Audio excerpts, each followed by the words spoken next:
Hey there, any upsets this week? Unexpected results? For the most part, I think things went as expected, but I mean, we'll get into that. What's up? I'm Adrian and welcome to Rabona TV. We're gonna go over everything that happened in the Champions League this week, a little debrief, and a little look ahead to the second legs. Quick housekeeping note, I will be in Mexico next week, having a nice little relax.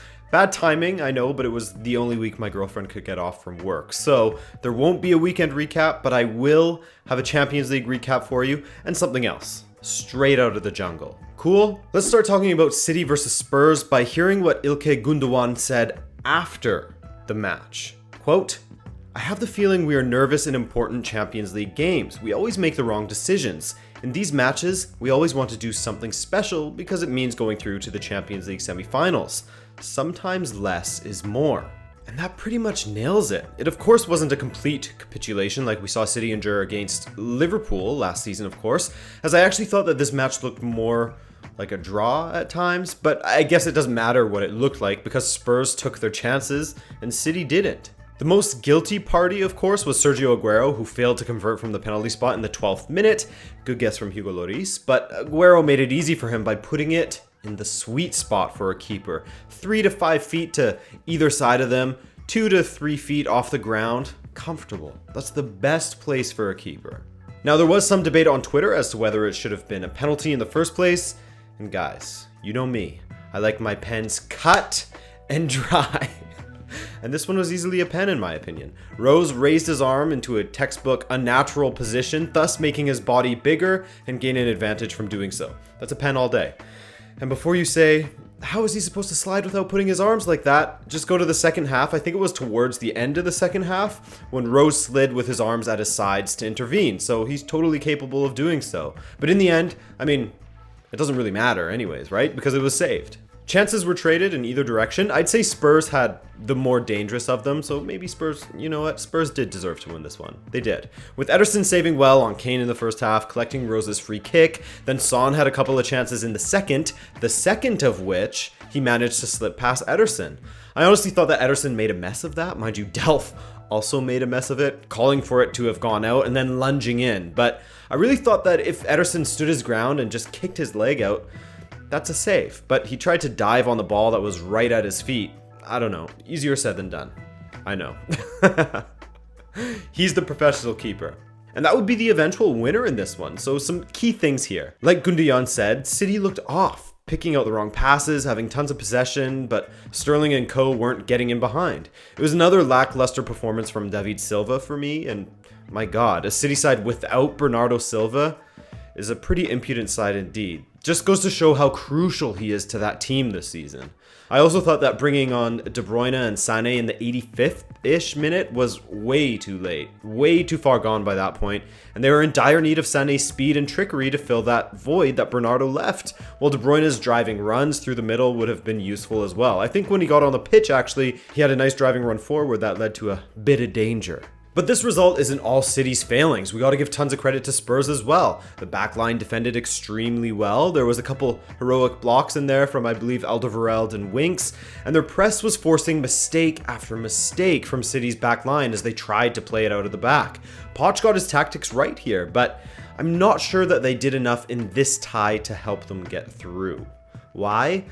Well, it looks like Kane may be out for the rest of the season, though that hasn't been confirmed yet at the time of recording this. I mean, Mora and Llorente can do a job. Kane's finishing and especially his distribution will be massively missed though. As well, Dele may have broken his hand, but it looks like he'll be able to play with either a padded cast or some sort of splint on. I expect a much better City at home, and I stick to my prediction of them making it through, but I was really impressed with Spurs, while City looked like, I don't know, it looks like they might have the Champions League shakes again. Alright, let's do Liverpool and Porto now, as this one went about as you'd expect. Liverpool dominated every category from possession to chances created, and the most important one, on the scoreboard. But that's not to say that Liverpool just rolled over, because the Portuguese side had some excellent chances to get goals if it wasn't for Alisson in goal. But we'll get there in a second, because first, Naby Keita scored for the second match running in the 5th minute. Was it a beauty? Not really, as it took a massive deflection, a big off deflection, and into the top corner. 15 minutes later, a nightmare back pass was scooped up by Mo Salah, or at least the imposter that is pretending to be Mo Salah, because Casillas was at his mercy and he dragged it wide. That man looked off today. In fact, in the second half, he probably should have been sent off with his extremely dangerous tackle on Danilo. No idea how it wasn't reviewed, but it was at least an orange card. And before people say there's no such thing, because people actually said that last time I said orange card. They actually said that there's no such thing as an orange card. Yeah, man, obviously not. I'm illustrating that it's at least somewhere between a yellow and a red, which doesn't exist, I know, but I'm just illustrating a point. Man, I couldn't believe that when I saw people commenting that, though. And that's on me. I shouldn't blame people for not getting my stupid joke. Whatever, let's move on. But anyways, a few minutes after Salah's miss, Liverpool cut Porto open with a beautiful passing move, which saw Firmino finish off Trent Alexander-Arnold's squared ball to make it 2-0. And just a few minutes after that, Moussa Marega, the man on fire in the UCL, had an incredible opportunity to steal an away goal, but Alisson did what Ederson could not in standing his ground and kicking a leg out to make the save. It was a pretty similar sort of strike, or at least in the similar area in regards to where Alisson was versus where Ederson was. Anyways, Firmino could have had a brace. Mane scored a goal that was offside. His foot was offside. He came inches within scoring another, and Marega, he blew another chance in the second, and this one ended 2-0 Liverpool. Now, there was a call for Porto to get a penalty. Now, this is where the handball rule gets a little bit confusing, because the ball was clearly going out, and I think one of the questions that they needed to answer was the ball fully over the line already when it touched Alexander-Arnold's arm? Because it's one of those things where it's in an unnatural position, and his body is bigger, but he didn't really get an advantage from it hitting his arm. So if you give a penalty for that, I find that one to be quite harsh in comparison to the Danny Rose one, where his arm is up here and he's blocking a shot, whereas this is going out for a corner and it bounces off of his arm and then goes out. So I'm less inclined to call this one a penalty. Now, I'd be interested to see if it would be a penalty next season, because it's definitely not part of the natural silhouette rule that they're going to be introducing. But yeah, for this one, I'd be less inclined to call it a penalty, but it's a weird one, because it looked like the ball might have been out when it hit his arm. Maybe it wasn't. I don't know. What do you guys think? You guys let me know in the comments, because I'm very interested to hear what you guys think, because I'm split on that one. As far as this tie goes, though, I personally think that this one is pretty much done and dusted, simply based on the fact that I don't think Porto will prevent Liverpool from scoring at the Dragão. And if they do score, then Porto will have to beat them 4-1, remember. It can happen. I mean, they could get some luck and pray that Liverpool has a terrible day, but I just find it hard to see, man. I really can't see them keeping Liverpool off the score sheet. Oh, also, before I forget, I thought that Eder Militão was huge in this game, so Real Madrid fans can get excited about that. Well, my prediction of Ajax going through on away goals could still happen if we get a 2-2 in Turin. I told you not to sleep on Ajax, man, because they absolutely dominated Juve here. They started the domination early, with Ziyech hitting the side netting and forcing a massive save out of Szczesny later, Van de Beek coming extremely close, etc. By the way, with every source I check, there's a different pronunciation for Ziyech. Is it Ziyech or is it Ziyech? Let me know in the comments. Let's get to the bottom of this once and for all. Let's crowdsource some information. The interplay between Ziyech, De Jong, Van de Beek, Tadic, Neres was too much for Juve's defense early on, and had they been a little more clinical, or if Szczesny happened to have an off day, it could have been 2 or 3-0 in the first 30 minutes alone. Around the 35th, Juve started to wake up a little bit, with Bernardeschi coming close, but in the 44th, there could only be one man to put them ahead. After coming short in midfield to collect the ball, he dished wide to Cancelo, and then sprinting into the box, Ronaldo flung himself through the air to meet a peach of a ball from João Cancelo on his head. Onana got a hand to it, but it wasn't enough. God, the ongoing Adrian sneezing meme is not going away anytime soon. So, the goal was definitely against the run of play, but that's what happens when you let a man like Ronaldo get free. I'm looking at you, Frankie de Jong. He'll have learned from that for sure. He ran with Ronaldo until he got to about the 18, and then he let him go. It's unfortunate for him, because besides that, de Jong was one of the best players on the pitch, in my opinion. And that was Ronaldo's 125th Champions League goal. After the half, the Ajax domination continued, and this time there was a goal at the end of one of their attacking moves. After playing a massive part in Cristiano's goal, João Cancelo gave possession up cheaply to David Neres, who cut inside and curled a strike to the far post that Szczesny flapped at. From there, it was more Ajax domination until the last 5 minutes of the match, when Douglas Costa took on Ziyech and Veltman before smashing a strike off the post. That could have been deadly if they got the 2-1 win. Oh yeah, and there was a bit of a controversial moment from a Juve free kick where I believe it was Bentancur was brought down in the box. It looked like there was enough for it to be a penalty in my books, but none was given.